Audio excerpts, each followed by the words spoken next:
চট্টগ্রামের পটিয়ার শোভনদন্ডী ইউনিয়ন পরিষদের ভারপ্রাপ্ত চেয়ারম্যান হিসেবে দায়িত্বভার গ্রহণ করেছেন প্যানেল চেয়ারম্যান ১ ও ৯ নম্বর ওয়ার্ড থেকে নির্বাচিত সদস্য মোহাম্মদ ফরিদুল আলম। শুক্রবার বিকেলে ইউনিয়ন পরিষদ কার্যালয়ে এক আনন্দঘন পরিবেশে তিনি দায়িত্ব গ্রহণ করেন।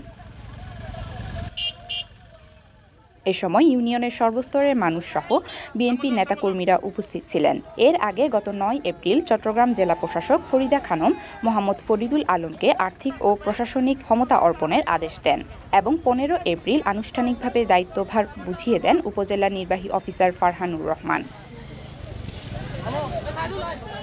বিএনপির অভ্যন্তরীণ ভুল বোঝাবুঝি নিরসনে এক সমঝোতা বৈঠকের আয়োজন করা হয় সাবেক সভাপতি শামসুল আলম এর নেতৃত্বে। বৈঠকে উপস্থিত ছিলেন বিএনপির কেন্দ্রীয় ও স্থানীয় নেতৃবৃন্দ। নবনিযুক্ত ভারপ্রাপ্ত চেয়ারম্যান মোহাম্মদ ফরিদুল আলম বলেন, দীর্ঘদিন ইউনিয়নবাসী সেবা বঞ্চিত ছিল।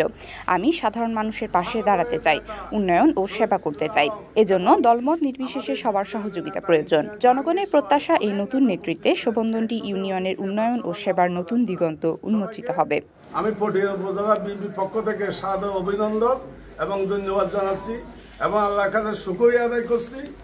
কোনো অপ্রীতিকর ঘটনা ছাড়া আজকে এই সমস্যাটা সমাধান হয়েছে।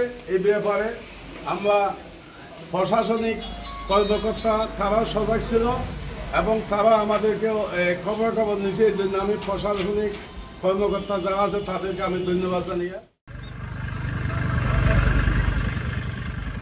Desk report, CTG news, Chittagong.